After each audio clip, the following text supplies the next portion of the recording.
Lou, a massive welcome to the Lead on Purpose podcast. Hey, happy to be here with you, James, and thank you so much for inviting me.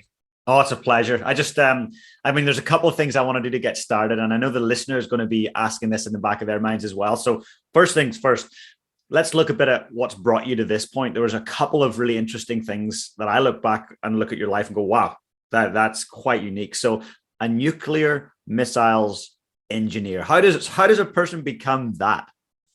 Well, actually, how I became that is pretty a benign story. I do have an engineering background. I was in guidance and control systems.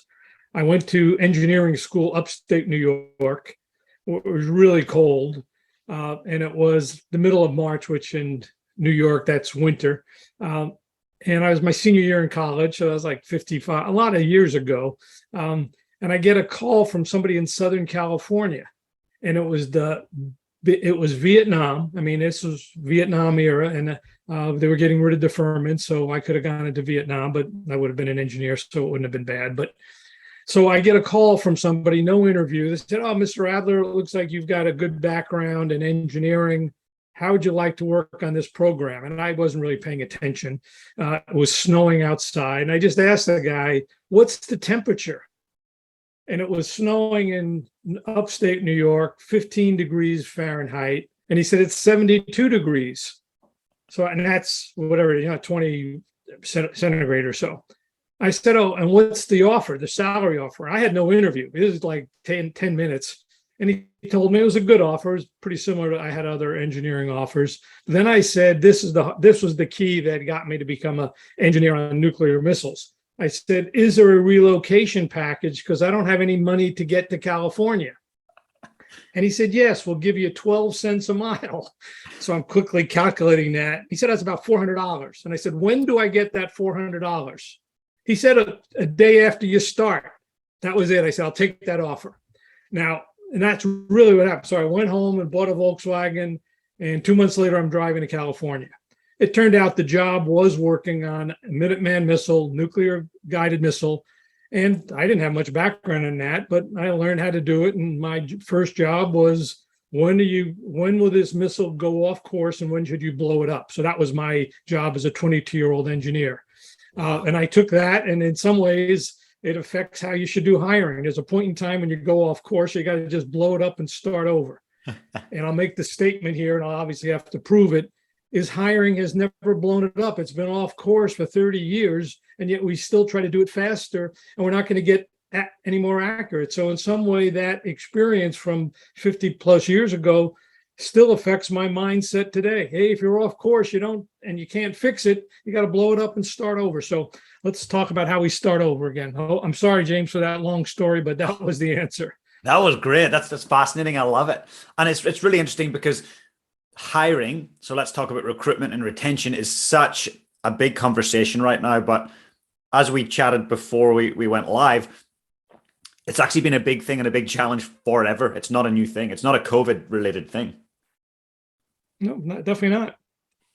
And so back in, go on, ask the question and I'll tie a story together with it. So I love it. So what, for the person listening right now that does want to hire the greatest person that they can hire, like, where do they start? What's the process that they need to start thinking about? Well, of course, so I have this methodology called performance-based hiring, 4 parts. And I've been training managers since 1990. And it's generally hiring managers. We got training recruiters afterwards, but because recruiters started hiring managers, says, hey, you got to use this. So let's assume I have a room of hiring managers, business leaders, company presidents, anywhere from 10 million to 500 million. And that was the groups that I spoke with. I always ask these people, hey, how many people here want to hire a great person?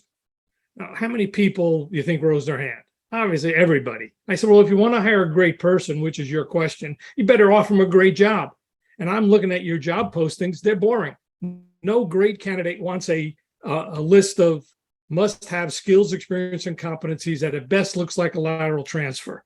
So if you want to hire a great person, you can't offer these jobs. You're offering lateral transfers, not great jobs. So we got to change right there how you define work. So that really is the essence of it. Everybody wants to hire a great person, but what they're trying to do is find great people who are willing to take lateral transfers, make the decision quickly without giving a lot of thought, and hopefully they apply and go through the demeaning process. It doesn't work that way. Great people don't take jobs that way. So to try to do that process faster doesn't make sense. So in a nutshell, that's why I say, hey, we got to blow the system up.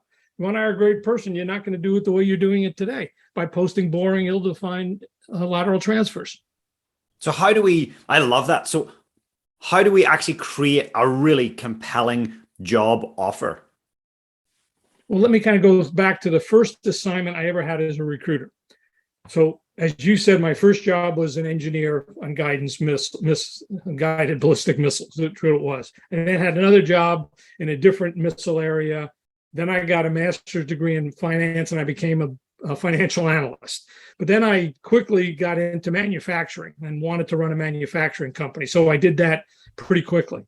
But I hated my boss, literally hated my boss, who was the group president. I was running a little division. I was 32 years old.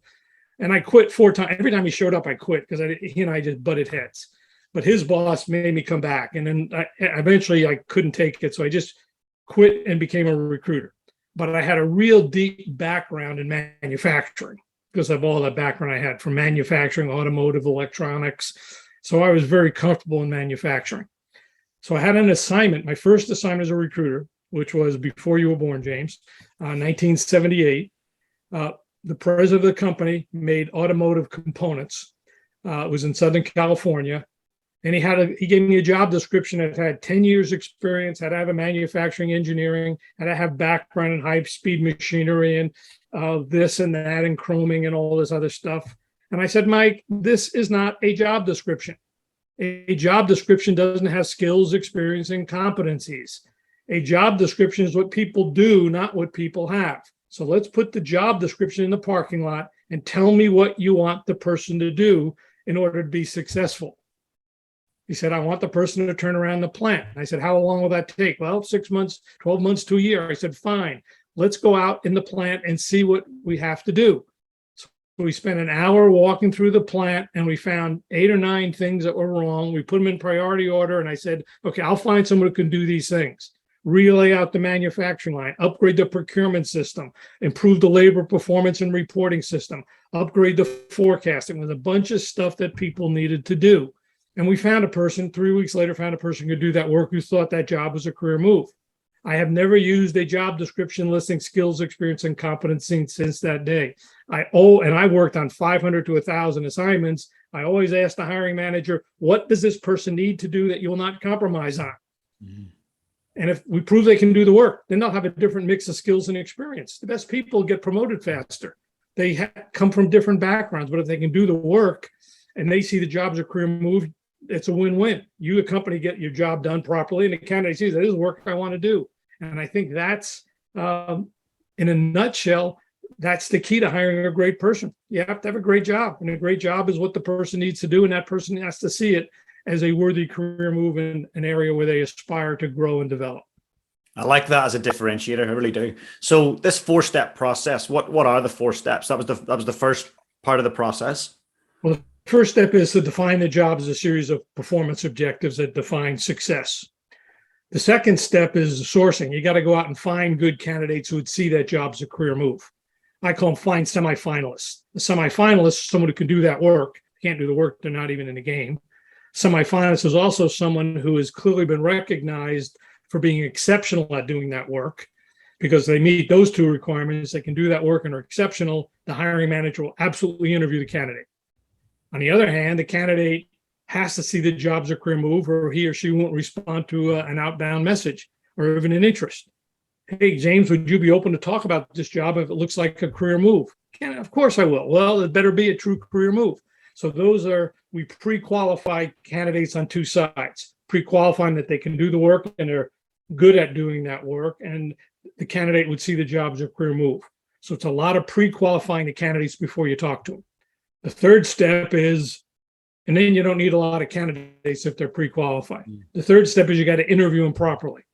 And the interview is 2-way. You, the hiring manager, have to see the candidate as capable of doing that work and fit with the organization. And the candidate has to see the job as a true career move, not just a good package on the start date, but a good package on month 1, uh, first quarter, second quarter, year one, and even year two.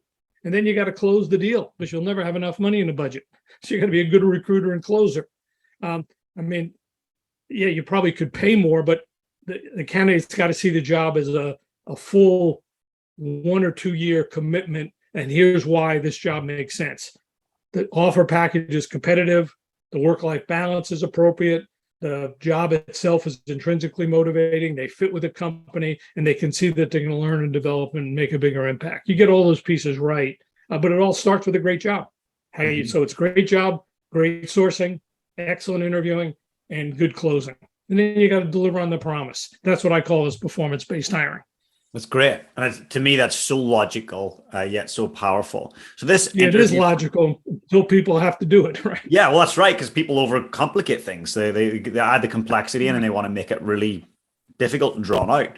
So the interview process, what would you say is a really empowering and powerful way to interview, and what's the opposite? What does that look like? Okay, so let me go back to the first talk I ever did to a bunch of recruiters. And I'm going to say it was probably, my first book was called Hire With Your Head, and the first edition came out in 1997. And I think it was the year after that, somebody read the book, "Hey, Lou, how would you like to speak at our recruiters convention?" And I said, "Happy to do it." It turned out that there was 1,800 people there, and it was in New York City at the Javits Center. And I was scared. I was so scared. I never talked to 1,800 people. I was scared. There's no question. I couldn't even do it. My son was kind of going through film school, so he kind of gave me some instructions on how to overcome the nervousness. But I opened up and I asked everybody in the room, how many of you want to hire a great person? 1,000, 1,800 people raised their hand, yelling and screaming. I said, great. So we had a bit of a talk, and I said, okay, I'm now going to ask every single person in this room one question. I'm going to interview 1,800 people at the same time. I said, this is a challenge. If you think just talking to 1,800 is hard, interviewing all of you at once is a bigger challenge. So I then said, and I brought a chair up here, and I said, okay, I'm going to ask you a question. I'm going to have to sit down. So I brought the chair and I sat down. So I'm sitting on a chair in front of 1,800 people. And I asked everybody, I want everybody here to think about the greatest accomplishment in their entire career. The one thing that if I could spend 15 minutes with each of you and ask you to tell me about the greatest career accomplishment of all time, what would you like to talk about? Well, I'm going to interview each of you now for 15 minutes. Obviously, please don't speak out loud. I'm going to ask you a series of questions. But the question was, tell me about your greatest career accomplishment. And if I can find it here, I have what I call a magic card. But this podcast is not video; it's all audio, right? Yeah, there'll be a video component over on YouTube. Most of our listeners will be on Apple and Spotify. You can show this magic card to them on the video. You can't see it because. Oh yeah. So this is a magic card. This magic card has the most important interview question of all time. And if you go on LinkedIn and ask for the most important interview question of all time, you'll find that was my first post on LinkedIn 7 or 8 years ago. 1.4 million people read it. It's the same question I asked 1,800 people in 1998 or 1999. I'm not exactly sure when, but I said, tell me about your greatest accomplishment of all time. And then I said, imagine if I spent 15 minutes peeling the onion, finding out why you got assigned to the project, if you volunteered or someone assigned you, and if you volunteered, why. If someone assigned you, why. Obviously, they assigned you because you were good at that work. What was the challenges you faced, the 2 or 3 big things you faced? What was the biggest problem you had to solve? Walk me through how you solved the problem. What was the single biggest decision you had to make? Walk me through that decision. Who was on the team with you? What was your role on the team? And how did you influence people on the team? How did you put the plan together? What did the plan look like? Did you make the plan or not make the plan? Or how did you manage to the plan? Walk me through the skills you used and how you learned new skills. So the idea was you really peel the onion and understand in great depth, 15 minutes, what that person actually accomplished, the environment in which they accomplished it, and the area in which they excelled. And then I finally ask at the end. So you imagine I'm sitting here on a chair with 1,800 people in New York City, Javits Center, which is a huge convention center. And very quietly I say, and obviously they're just thinking this out loud, I said, this is my last question because 15 minutes is up. what kind of recognition did you get for that? And given this is the best thing you've ever done in your career, it should be pretty significant. And in your mind, was this recognition appropriate given all the work you did? That's the most important interview question of all time. And that's what I asked. And it was pretty cool situation. I've asked it thousands of times since then, of course. And I do it on radio shows, but it's a very important question. The real idea is you keep on asking questions related to the job, related to the performance objectives, and you start seeing a trend line of performance over time. And that really is the clue. So you compare that trend line of performance to what you want done. Remember, I said the job was a series of performance objectives. I compare those major accomplishments to the performance objectives, and that's the heart and soul of the interview. Wow, that's powerful, like really powerful. So for the person that's listening right now, that's either recruiting or getting a recruitment firm to do that, what you've just heard is gold. And I would say it's more of a gold standard. Like that's just brilliant. How have you seen interview processes done poorly? Number one, there's two levels of poor. One is, hey, I really like you, James. So if you really like someone, let's assume that we're talking about rugby or some sport. James is great. So if I really like the candidate, I go out of my way to prove that he's good. And if I hear you come back with a bad answer, I say, no, don't worry about that. Tell me about this. And I seek information that confirms my original opinion. On the other hand, if I don't like you, I guess All Black is a New Zealand rugby team. That's right. Let's assume I'm from Australia and I don't like that. James is no good. So I look for facts to prove that you're incompetent, because I got to tell somebody in HR why I either liked you or didn't like you. So if you like someone, you go out of your way to prove whatever you believe, and both are wrong. So that's the first step. The next one is everybody believes that behavioral interviewing is the standard interview. Behavioral interviewing, a lot of people, I love behavioral interviewing. Well, behavioral interviewing, and it's fair, where it says, hey, give me an example, James, of when you've been results oriented. Give me an example of when you've worked with a team. And that's the traditional interviewing that people get trained. And you start peeling the onion to try to understand it. The problem with that is if you don't compare to the real job, you're just getting a isolated point in time if the person's been good. Everybody's been results oriented at one point in time. Everybody's been committed and work with a team at one point in time, but can they do it in your environment at the current point in time? So it's that they miss the time frame. So the worst one is just making judgments on first impressions, unprepared going in. Behavioral interviewing is a little bit better because it takes out some of that emotion, but it doesn't get into the real depth of, is this person going to be competent and motivated to do the work in the situation I actually need done? You can be perfect. I mean, I was running a manufacturing company when I was 32 years old. I was perfectly competent to do it. Might have been a little bit stretched, but my boss and I just clashed. So every day he showed up, I got pissed off. And the next day I was demotivated. Luckily, he didn't work in the same building, or else I would have quit long ago. But and if you have a boss that's demotivating, it doesn't matter how good you are. If you have work that you can do that you don't like to do, you're just not going to be enthused about it. So there's a lot of variables that determine performance, and most interviewing systems don't take in those variables: the hiring manager, the work itself, and the company environment and culture. Mm-hmm. That's really very, very interesting. And the one thing I want to just unpack a little bit is the whole idea of confirmation bias. So a lot of us have that, and it's unconscious, but we have this confirmation bias and we're trying to confirm our own thoughts and ideas.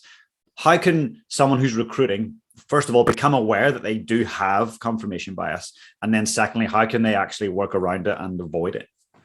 Well, it's like you must have been to our class, because that's the first thing we say in our class. So we have a whole segment in our training. And if you go to hirewithyourhead.com, you'll find some training and other stuff. But we have one course where we actually get into overcoming bias. And it starts by just asking everybody, said, how do you feel when you first, and I'll ask you this question, you can answer it. Said, how do you feel when you first meet someone whom you really like? How do you just describe how you feel. Yeah. James, if I asked you, I would feel happy. I'd feel that I wanted to be curious with them. I'd feel safe. I'd feel that there's some connection of some description that I can't even put my finger on, but we feel connected. Right, but there's trust. you just feel relaxed too, right? Yeah. Yeah, this is a good person. So how do you feel when you don't like somebody? Someone comes in whom you're interviewing and you just don't like the person. How do you feel then? Uptight and standoffish. Yeah, I mean, it's just very hard. And that's actually called the friend versus foe response. It's hey, if I don't like somebody, this is not going to be very good. And if I like, you just kind of relax. So that's the beginning of it. So just recognizing that that's the case. We have like a 10-step program to overcome it. Number one is wait 30 minutes before you ever make a hiring decision. That's the first rule. Wait 30. Just ask a series of questions, pretty much what I have on my magic card here, which I'll have to show here, my magic card here. Just ask those questions. Have a semi-scripted interview. It's not perfectly scripted, but you just go through some basic steps and use the interview to collect the evidence to make the decision. Don't make it during the interview. That's a rule. Recognize your biases. So if you like somebody, recognize you're being seduced a little bit because you're very relaxed. Ask the questions, but don't make a decision. Yes, I want to hire this person until you collect the evidence. On the other hand, if you don't like somebody, you have to go out of your way to prove the person's good. Just ask the same questions. Don't make a yes or no decision to at least the 30-minute mark. So now I want to kind of give you a story, which I think highlights this whole thing about unconscious bias. Well, it's conscious too. Now you got to first bring it to the conscious level. So this had to be 20 years ago. I had a candidate for a search assignment for as a vice president of sales. And I had this rule, and I had already written my first book, Hire With Your Head, so it was wait 30 minutes. And I had started teaching a lot of managers this question. So a guy this is for VP sales, selling to some of the big stores and big box stores. I don't know if you have Costco, but at the time, it doesn't matter. You have the big department stores that were selling hardware, and it doesn't matter, but that's what it was. And this guy comes into my office, and he was a big guy, very, very heavy. He was maybe 5 feet tall, 5.5 feet tall, and weighed 300 pounds. He was a big guy. And all of a sudden, I know a sales guy has to make a good first impression. And I was devastated because this was a very difficult search, very different. And I had worked a couple of weeks on it. And this is the first candidate I had, and he sounded pretty good on the phone. So I was kind of wrought. I mean, literally, it was so uptight, as you said. I was just feeling terrible. I'm almost confused. This is 25 years ago, and I'm still almost feeling that same thing coming back. But after about 3 or 4 minutes, I kind of he was in my office, so I had to be there. There's nothing I could do. I had to be there. And after a few minutes, I started relaxing a little bit and said, okay, I can just suck it up for a half hour, 45 minutes and end the interview. And now I'm thinking of my client being unhappy and all this. But then I remembered I talked to the candidate on the phone before I brought him in, and I asked him, tell me about your biggest accomplishment. And it was selling a new product line to a big store chain. Mm-hmm. And I remember him telling me about that. And then I'm starting to think, this, and sorry, I kind of forgot how he looked. I started just asking questions about the guy. And then somehow we talked about college, and I said, what'd you do in college? And he played football, American football. And he was a big guy, but it turned out after 30 minutes, the guy was not 5'5", 300 pounds. He was probably 5'9", 5'10", about 270, looked like an American football player. And it was like fascinating because I know 30 minutes ago, he was heavier and shorter. So this is how your mind plays these tricks. So I called my client up and said, I think you got he was a good guy, really a good guy. But I tell my client on the phone now, I said, but the guy is a big guy. And he said, how big? He said, he's big. He's a real big guy. And I'm just trying to soften my client up. I said, he played football for San Diego State, which is a college in the United States in Southern California.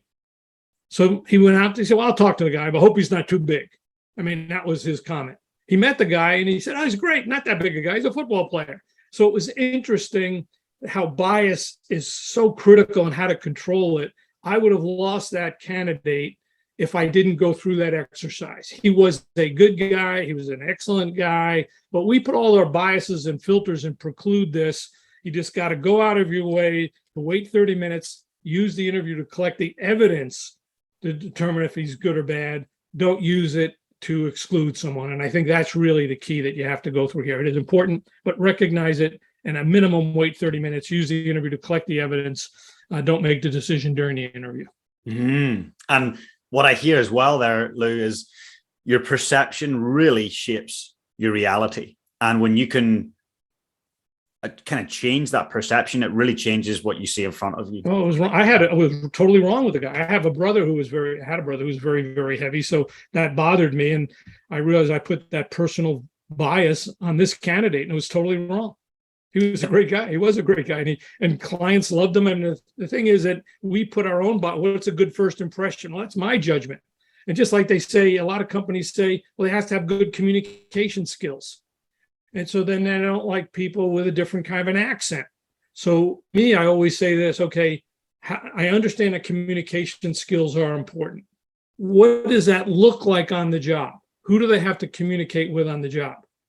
And they have to make quarterly reports to the engineering executive team. Fine, then that's the answer. So if I'm talking with someone who has a strong accent, I just say, have you ever made presentations to a group of engineering executives who have different language skills? He said, sure, I did it here, here, and here. So it's not my interpretation of communication skills, it's what they do on the job.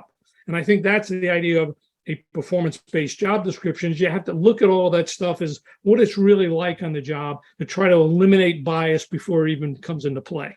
And it's interesting as we talk more about that. So a few months back, I connected with Todd Corley. So Todd started with Abercrombie. So Abercrombie brought him in after they went through a massive systemic racism and diversity court case back in the 2000s. Is this the retail store? Is that the retail store chain, Abercrombie?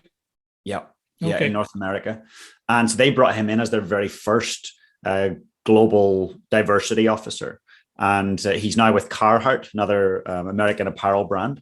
And we were just talking about hiring with diversity, equity, and inclusion as your filter. So how do we do that? When we're recruiting and we want to recruit and give everyone a fair crack, how do we do that and make sure that those biases are not kicking in so that we, if someone is a minority, a different ethnicity, how can we hire again, come back to performance and remove all these other things that we see? Well, I think that's the issue. So it goes back to what I said. If you define the job as years of experience, skills, academic background, and that's your initial bias, you must have these things. We've already added bias to the system. It's not 10 years of experience. It's not this background. It's not this academic background. It's work that the person needs to do. So by defining the work as a series of performance objectives, the idea is as long as a person can do that work, he or she deserves an opportunity for that job. Unfortunately, look at job descriptions it says must have 10 years experience. It doesn't say must be able to turn around a manufacturing plant. It says must have 5 years of good communication skills, must be results oriented. So right away you create anti-diverse job descriptions by filtering people on stuff that doesn't predict performance. So I actually, and I'm going to say it was probably 10 or 15 years ago, but it was certainly part of the first book, but certainly about 10 or 15 years ago, bigger companies really started using performance-based hiring. And they asked exactly the question that you asked about diversity. And I knew that the product, as long as a person could do the work, he or she had the right background. It didn't matter if they're older, young, black or white, green or yellow, but I had to get some legal people to agree to that. So I had the number one labor attorney in the United States, read one of my books. And I said, David, would you just read this book and write a white paper if you agree with it or not? He said, as he read the book, he said at first he didn't think it was going to work when I told him. After he read the book, he said, this is the most important book ever written about anti-diversity. By defining work as a series of performance objectives, you open the talent pool to everybody, older, young, black or white, green or yellow, because it's colorblind. It's about performance, as opposed to filtering people on skills that don't exist. You can't hire a diverse person who's got 10 years experience, a degree from this college, this kind of background, and work for these kind of companies because they don't exist. But if you take away, hey, a lot of diverse candidates exist doing that kind of work. You just have to reach out to them and define your jobs differently. And that's one of the big reasons why job boards are, in my mind, haven't made any progress. And that's why I say, if you're not getting the right answer, blow it up. Don't try to correct mid-course. This goes back to my first job as an engineer. I knew at 22 years old, I figured it out. And it was interesting that nobody else could figure it out. I figured it out because I wasn't that good I wasn't that narrow and deep. I was actually kind of playing around with it. And I said, hey, you got to get the engines, you got to get the guidance system, you got to get electronics all working together. And I kind of saw it more general. And I said, okay, now we have to blow the thing up if it didn't meet this situation. But I think this goes back now to hiring. Being fast or doing the wrong thing doesn't make it better. Blow it up and start over. And the way you blow it up is you define work based on performance objectives, not a list of skills, experience, and competencies. That's the game changer. Companies find that very reluctant to do because they've spent so much money on writing job descriptions based on competencies and skills. And yet that's the cause of the problem, not the solution to the problem. Mm-hmm. And as we get into larger companies, hundreds and thousands of staff, so how do we ensure when we're recruiting and hiring that we are creating a diverse team, like a large team, hundreds to thousands of staff? What, in your experience, is a great way to approach that to make sure that you've got diversity across the entire team? Well, it's got to start so let's kind of take that problem. At the top level, it's a lot of talk. Hey, we want diverse teams. Bunch of bull. Let's be real frank. Because you do it at the bottom level, every individual hiring decision is how that occurs. And if every single hiring decision is based on skills, experience, and competencies and bias during the interview and an assessment process that isn't effective, it's all bull. It's not going to happen. So you got to say, okay, what's the root cause of the problem? The root cause is we write job descriptions that are not, that don't open the talent pool to diversity. And then they say, well, we want to have some standards. Well, the standard is performance objectives. They got to meet so until they do that, it's all talk and it's just money being spent and people feel good thinking they're doing it, but the end result, it won't happen. So that's where I'm a super cynic. Super cynic isn't, I'm going to show you something. I don't know if you can show a picture here. Can you hold on? I got to find my mouse here. For anybody listening on Spotify or Apple Podcast, if you want to see what's being shared, you can hop over to the YouTube channel and check it out there. There was a lot of talk about the war for talent. And at the time, the internet was getting real big. Job boards were getting huge and becoming, and everybody was saying, we got job boards now. We don't need to pay for recruiters. We'll hire our own internal recruiters and we'll be able to hire people easily. So that was 1997, 1998. And I had written a book, Hire With Your Head, at that time. And the book, this talk about the war for talent, was a study by McKinsey, the big consulting firm. And I said, no, it's a bunch of bull. This was I want you to just say this cartoon, James, was drawn in 1998, excuse me. Love it. And I said, no, and I didn't draw it. I had a cartoonist draw it. I said, we're spending a lot of money on boring advertising.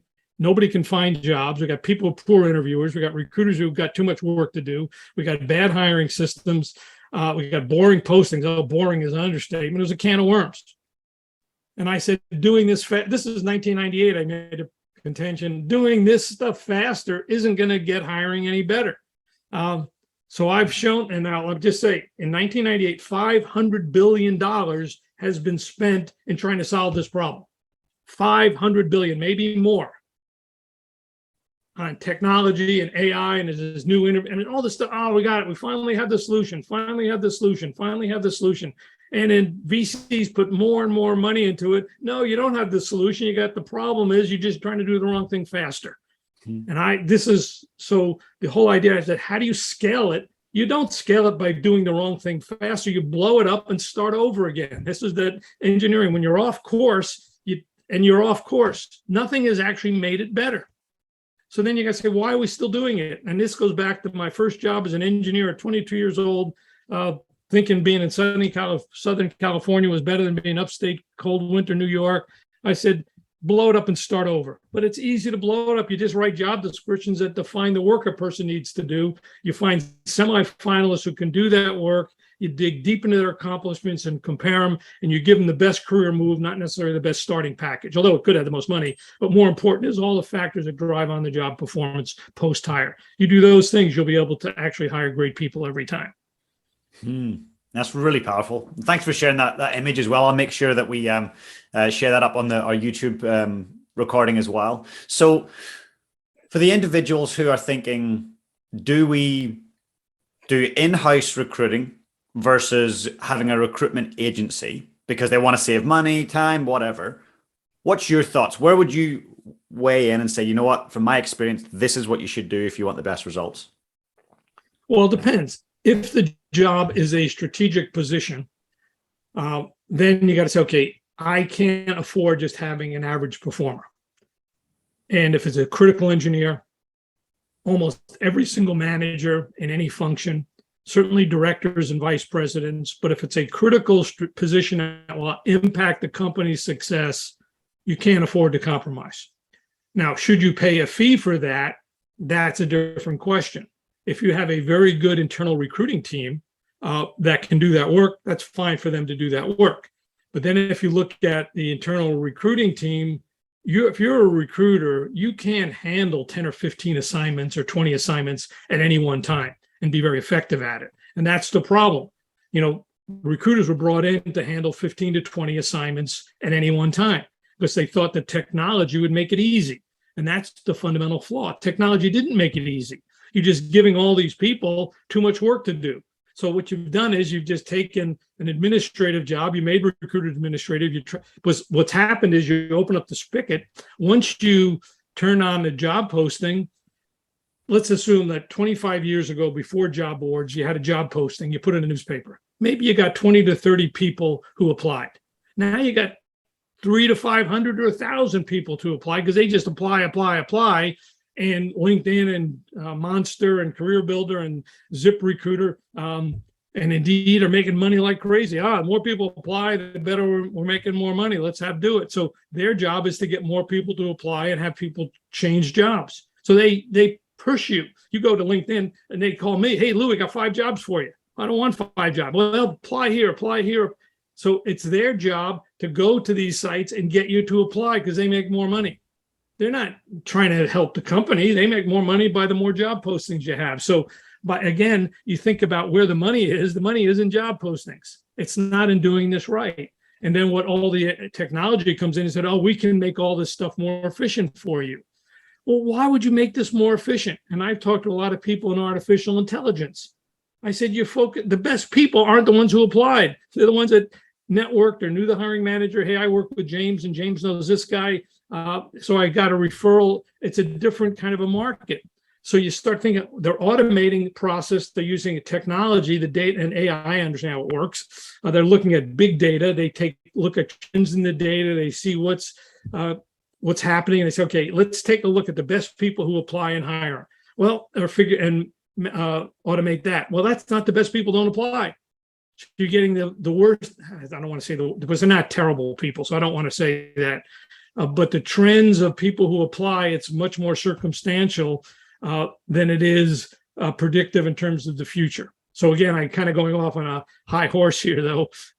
But I just see the point of where people making how to scale it is they have great vision, great hope, but unless they blow the system up and start over, and I don't even start over, just they know how it works. It's hard work to reinvent a system that's embedded in our culture, which is job boards and job postings and all this other stuff. And I recognize that's not, but we work with mid-sized companies, let's say 500 to 2,000 people, where they can really make change. Right now, we're actually working with some huge companies that are changing, isolated by division, particularly in technology companies where they realize that, hey, these are critical positions at all levels and they've got to do things differently. So I think, it's change is slow, but I think people starting to say, hey, performance-based hiring actually does work when you look at it from a business system. And if you think back to something in recent years, a company that you've worked with and you're like, you know what, performance-based hiring has just been incredible. What's an example of that you've thought that this has been such a success and you've seen it really work well? Well, I can't number one, I can't reveal the names of the companies. They wouldn't want to because they don't want to put competition. But it's where it's really been effective is where I've actually been able to talk one-on-one with the president of the company and the CEO. And I tell this to CEOs. I said, if you want, and I just talked to one, let's say 6 weeks ago, the woman who's the president of a company, a big retail, mid-sized retail chain in the United States. And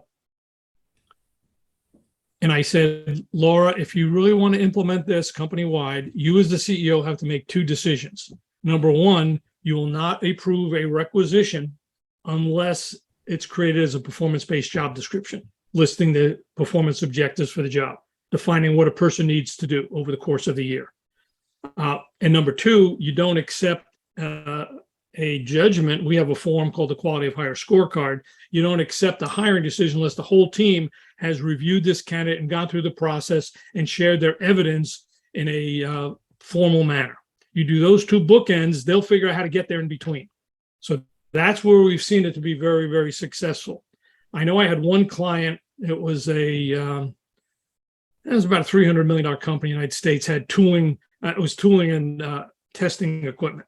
And I became real good friends with the president. He wrote in my first or second book, a story that I put in there where he said, I've hired at least 20 people using Lou's process. I only made one mistake. It was because I didn't do a performance-based job description. I trusted my judgment too much. He said, I'll never happen again. And it really, so that's pretty much, that's the story. The problem is we get it to work with individual managers who are committed to make it happen. But once you get bigger companies, they have other things going through. HR isn't totally committed. They think, hey, they've got to do this, whatever they're doing faster. So it then becomes a bureaucratic nightmare to make it happen. So our best success has been when somebody has gone through it and really understands it. And but we have had a lot of great success. So I'm proud of that, but it certainly hasn't achieved worldwide success for every single job in the world. So. Mm-hmm. And what do you feel are the costs associated with a company that's not willing to hire this way? When they hire old ways and they hired based on experience, and what's the costs involved for that company? Well, you can look at it because again, I know you mentioned it earlier, is my background is a financial analyst. After I became an engineer, I became a financial analyst and worked for a couple of years on maybe 100 different investment projects, from acquisitions or new business ventures. So I look at one statistic that's easy to measure, and maybe I'll give it as a story. No, I don't want to give that story. I'll say you can make the financial decision based on what I'll call revenue per employee. You can just look at the financial statistics, and a company like I'm going to say Ford might be this number. So let's say Ford Motor Company. I think the revenue per employee, public information, is $600,000 per employee. The marginal profit for that is about 45%. So let's say $200,000 to $300,000. Let's just say $250,000.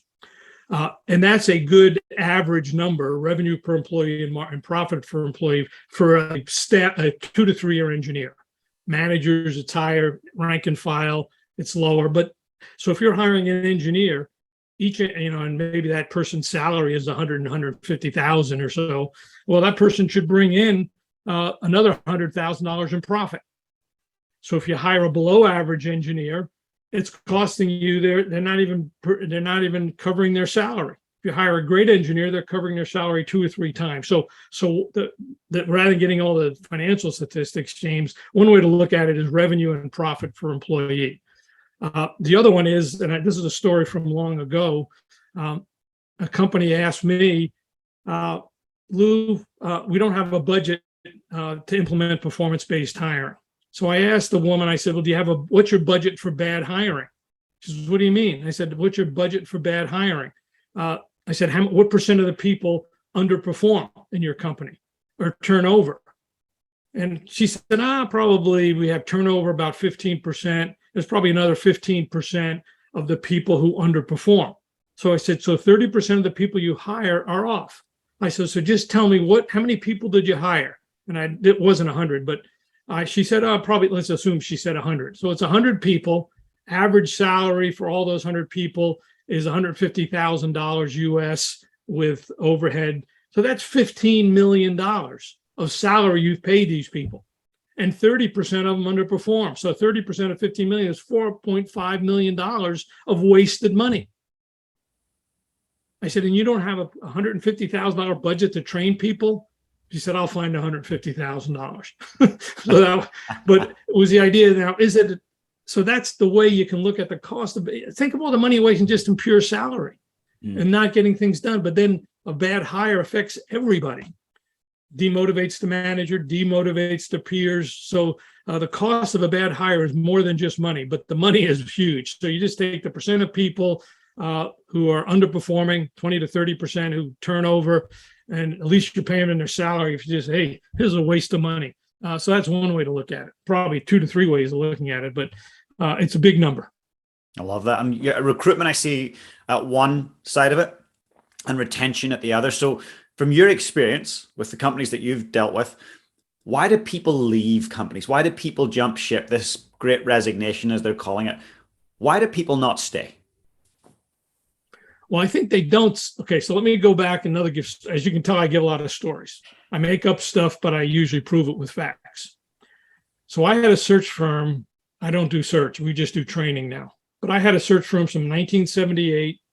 And that was a full-time recruiter for 25 years, so 2003. But there was a point in time where for a 10-year period where we actually tracked the people who implemented performance-based hiring. And it was probably 700 or 800 placements. And this is where they did all the things we said. Define the job, found the right people, closed it on career move. So after about, I'm going to say 700 or 800 placements over a 10-year period, we calculated how many left after the first year, and it was only 75. So 75 out of 800 is 9%, 8 or 9%.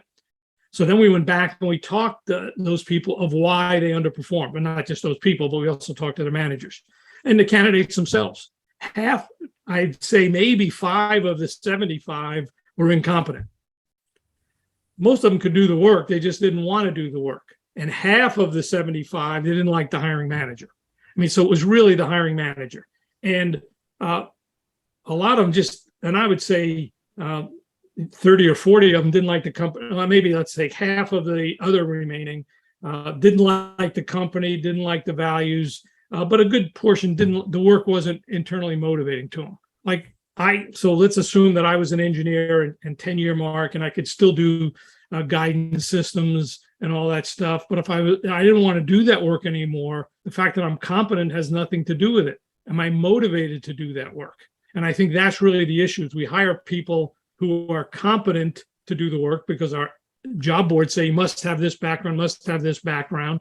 You've gone through behavioral interview, said, oh, I'm results oriented, but I'm not results oriented doing that work in this environment. So you got all these mismatch of stuff coming together. But generally speaking, I would say it's not lack of ability to do the work. It's lack of motivation to do the work. And that relates to the hiring manager and the culture of the company. I'm going to show you another document here that I'm going to share with you. I call the hiring formula for success, which ties all of that together if I can find it.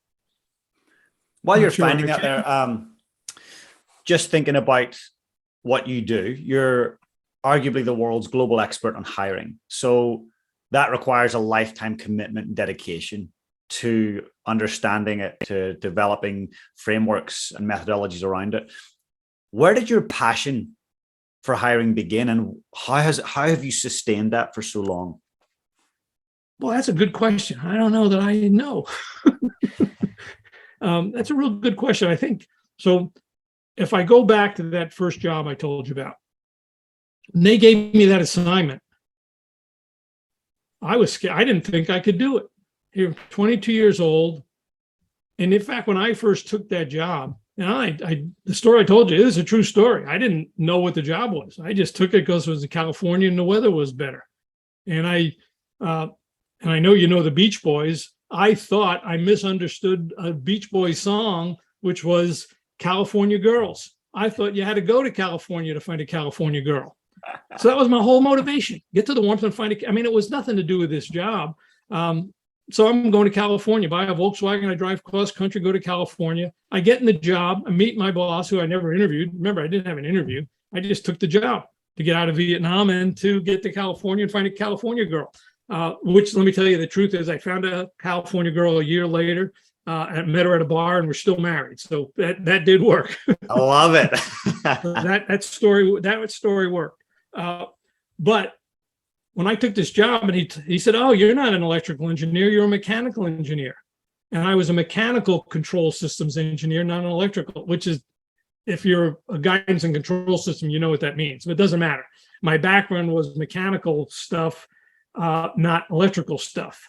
They said, "Oh, well, you have to be here. We'll deal with it." So I was scared, but I learned 3 or 4 or 5 months later, I figured it out. I just studied and figured it out. And I said, "Oh, it's a system. You have a business, you have a system here of different parts and different components." And this is where I said, I wasn't the best electrical engineer there. I wasn't the best mechanical engineer there. I wasn't the best rocket engineer there.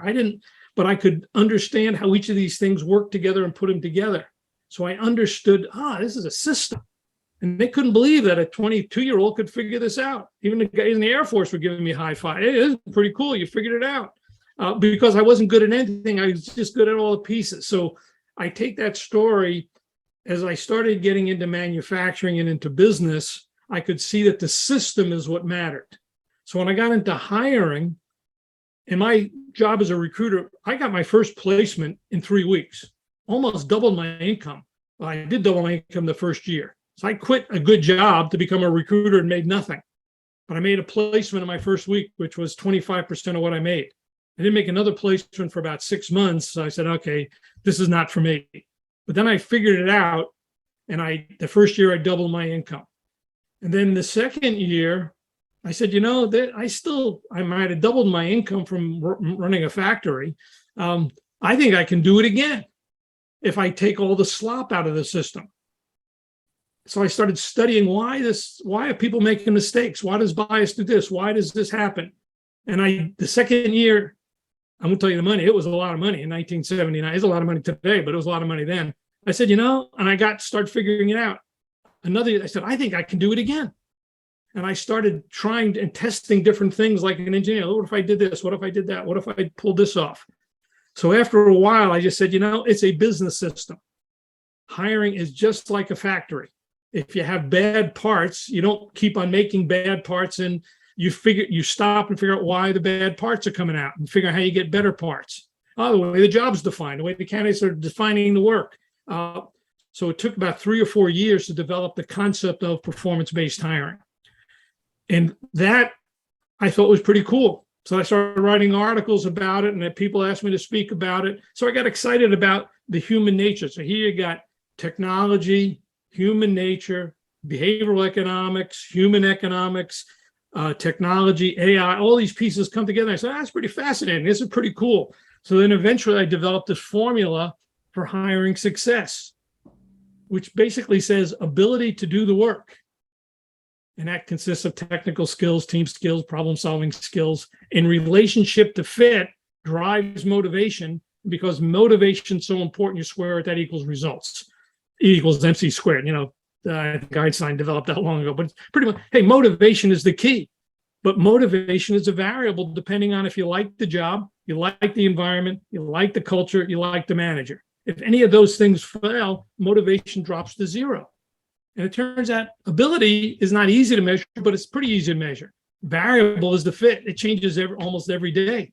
6 months, you get a new manager, changes. Somebody buys a company, it changes. You get assigned a different project, it changes. You don't get promoted, it changes. So just because you're intrinsically a great person, if the situation changes underneath you, your performance will change. And to me, that's what we figured out is, okay, I got to measure the fit factors as part of the assessment. And that became the difference as I really studied it. And it was really the number one is I had to understand the hiring manager and his or her style. Now all of them were important, but the candidate had to be motivated to do the work, had to understand the pace and intensity, had to understand the culture of the company, how decisions were made, and how to work well with the manager. And you still had to define the job.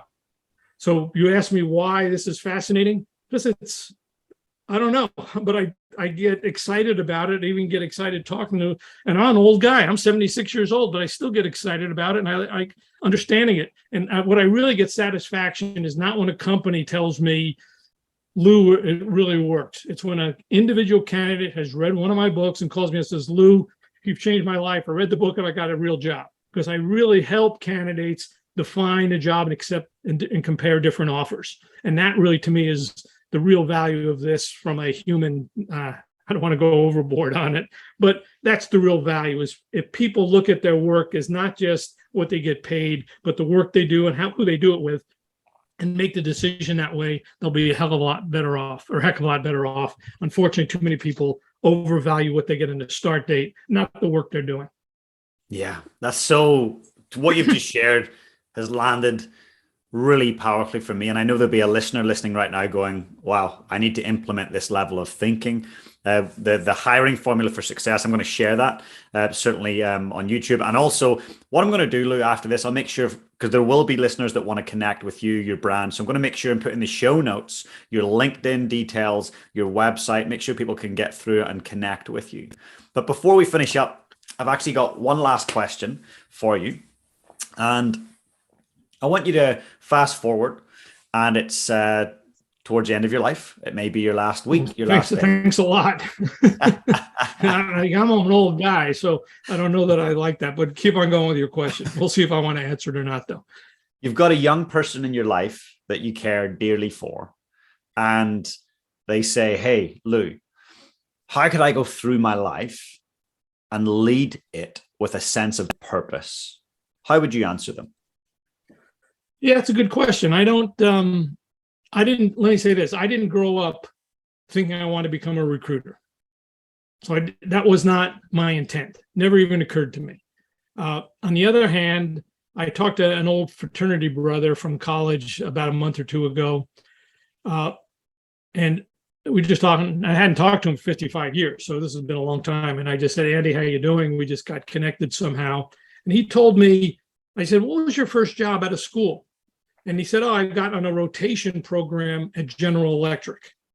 And in that rotation program, I spent 6 months in manufacturing, 6 months in finance and accounting, 6 months in software development, and 6 months in product design. And he said, that gave me an opportunity to understand each of those functions and to do what I wanted to do. And then I had a choice to get from that. They gave me an opportunity to go to a master's program, either in business or technology. And I decided to go in technology. And I think about that as an idea. And I don't think they do that anymore. It was the idea that, and a lot of young people, oh, I want to be an entrepreneur. I want to do this. I want to do that. And I said, no, maybe you don't. Maybe you want a broad exposure to a lot of things to find out what your passion is. You don't know what it is at 22. I didn't know my passion was going to be this. I didn't know it was going to be, my passion was finding a California girl because I misunderstood the Beach Boys song. That was, so well, you don't really know. There was certainly that job that I had in manufacturing that I quit. I really liked that job. I would have stayed, and my life would have been totally different. It wasn't for that, my president. So your life has a lot of changes, but by being exposed to a lot of different things, being exposed to what I would call a professional way of doing it, then you can decide logically, hey, does this make sense to me or not? And I think that's probably the only advice I can give. The one advice I probably would give is I think we overrate education too much in degrees. I always thought being smart was critical, but I had an opportunity to work with literally hundreds of people who founded companies, and they were all relatively smart, but what they really had was a work ethic and a desire to excel, and they wouldn't give up. They just, hey, I'm going forward with it regardless of the task. I'm not going to make any excuses. I'm going to make it happen. And that's probably the advice I'd give. If you take on something, don't make excuses, just get it done. And that to me is the core element of success. I got to get it done. I'm going to commit. I made you a commitment. I'm going to live to my commitment. And I still look for that trait in candidates today. And to me, that's the universal trait of success. No excuses, just get it done. That's outstanding. Lou, I just want to say a heartfelt thank you for sharing your time today, for sharing your wisdom. I know there'll be so many people that have got so much from what you've shared, and I'll be sure to put all of your contact details in our show notes so people can actually connect with you and your company. Great. I appreciate that. And if I just say out loud, if you just want to figure out the book, Hire With Your Head, if you go to hirewithyourhead.com, you'll find all the stuff about the book, and you can join our book club. You don't even have to buy the book to join the book club, but we talk about a lot of these aspects in a little bit more detail at the monthly book club. So, James, I appreciate you having me. Hopefully this was helpful. I certainly enjoyed it as well. That was fantastic. Thanks a million, Lou. Hey guys, if you enjoyed the content today, please smash that subscribe button below. And if you want to become part of my community, I've got an amazing free Facebook group. Please come and join us. The link is in the description below. And also, if you've got any questions about today's session, I'd love to know. Just comment below and I'll be sure to get back to you guys. Have the most amazing day.